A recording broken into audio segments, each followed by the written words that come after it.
So what is up, guys? Nick here, helping you to master your technology, and welcome to the iPhone 10 versus a DSLR camera video. So I really been wanting to make this one for a while because I want to talk about and do some tests about the smartphone camera versus an actual camera DSLR. So basically over here you have a dual camera lens. Now this does have an f1.8 aperture here, and it also does have a telephoto lens here. Both are 12 megapixels, so they're probably not going to be the best for blowing up on a big picture. You'll see some noise, but they are going to be pretty good for having some tack sharp photos that are, just your general day-to-day photography. Now, in low light, the iPhone 10 will struggle because of its smaller sensor size, and that's where a DSLR should shine here.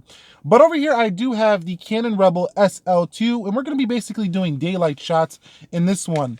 Now, this one does give me a 24.3 megapixel APS-C sensor, which is basically the same sensor that's on the Canon 80D, as well as the Canon 70D. It's on the T7i. It's also on, I believe it's called the 77D. So it's a great sensor here. Much bigger lens here on this camera, and this does do I think it says f1.4 to 5.6, and it is an 18-55 lens. So I'm gonna go take some shots. We're gonna compare them side by side. I might put some music over the video. Maybe I'll put, I'll talk over a podcast. But let's go ahead and do this comparison. You guys can go ahead and vote which one you think is better. Let's go. So on the left is the Canon, and on the right is the iPhone 10. Now, what I was actually looking at was kind of in between these two. The Canon on the left was a little bit brighter than what it actually looked like, and the iPhone 10 was a little bit darker, as well as a little bit too contrasty and punched up. So the iPhone 10 tries to do everything with software after you take the JPEG for it to look as good as possible, whereas with the Canon, it kind of tries to brighten things up here. But getting close, you can see not too much difference in detail here. Both are pretty excellent shots, and overall I do think that the iPhone is pretty impressive for a smartphone. As you can see, it's pretty much matching up here with the kit lens that you would get with your DSLR. Now, better glass would be much better quality here, but this is the kit lens.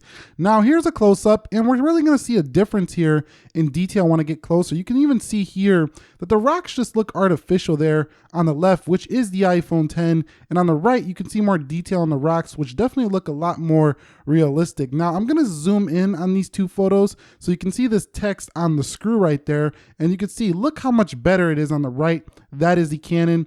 And here's a huge difference between iPhones and DSLRs is the finer details. It's still no match for a DSLR on a smartphone. So one thing I want to take note of about the iPhone 10 and the iPhone 8 and 8 Plus as well is that they do have the ability to shoot with 4K 30 and 4K 60. Now, you're not going to get that kind of level of quality on most cameras that, are going to give you that size of a sensor that's in this DSLR that we're shooting with. You will be able to get it in like Lumix series cameras, but the 4K is pretty nice to have, especially considering that you're paying this much for the phone, and this audio is coming from this phone. This is the iPhone in the front-facing camera. I also want to mention that because you have that dual camera, that telephoto lens can actually zoom the iPhone quite far, and to actually replicate that on a real camera like a DSLR or something, you're going to need to invest in a lens that can actually zoom super far. Like the iPhone 10 right now can zoom further than my 18-55 millimeter lens on a DSLR. However, if I do get like an 18 to 200 lens or 135, it would probably get close to matching it, but it would give you much more detail on the furthest zoom. The detail starts to fall apart on most smartphones when you get further all the way on the zoom. So here is the second example here.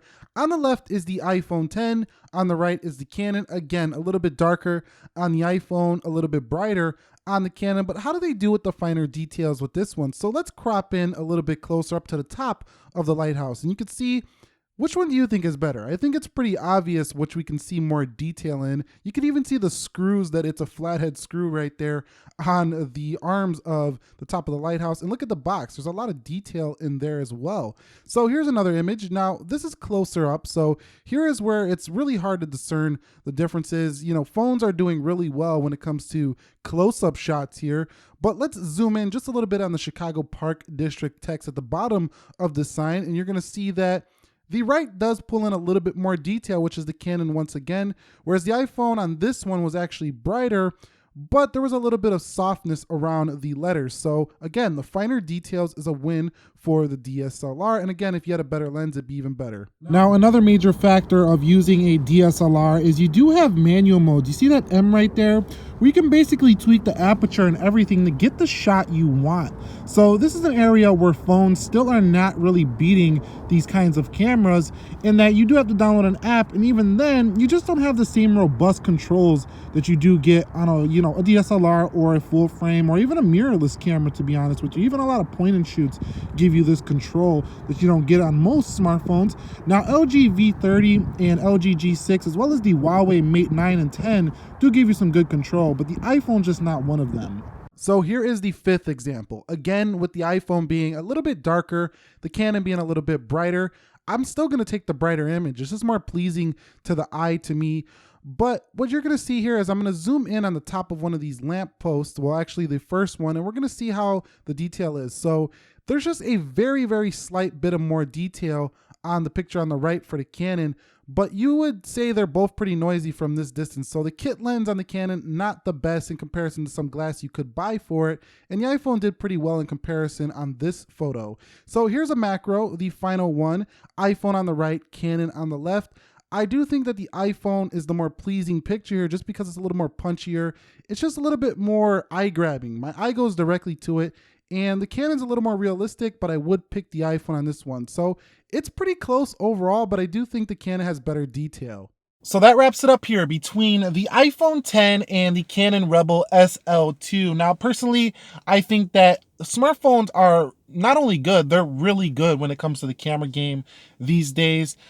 But however, if you do use a DSLR, you are going to notice the differences, and I noticed the differences even in these photos. I mean, the Canon is just a little bit better balanced. It's a little sharper. If you zoom in, you get more detail. Now, I really don't know how far we can go with smartphones because the sensor size, unless we put a big sensor on the camera of a smartphone, it's always going to have that little bit of noise until they change that sensor to maybe a 1-inch sensor like found on the Sony RX100 or like the Lumix LX10. So keep that in mind. And overall though, general photography day to day, a phone can definitely get the job done, but I still think the DSLRs, full frame cameras, they're still leading the way for professionals. So this can be a great start though. It can be a great creative tool to get you on your way into using full frame cameras or DSLRs, whatever you like to use. And I really hope that one day we do see smartphone cameras match that of a DSLR, because it would be amazingly portable to do that. But anyway, what do you guys think? Which one you thought was better? Drop it down below in the comment section of this video. If you would like to see me compare the DSLR to another smartphone, go ahead and comment that down below as well. Nick here, helping you to master your technology. Be sure to be well. I will catch you all in the next one, and peace.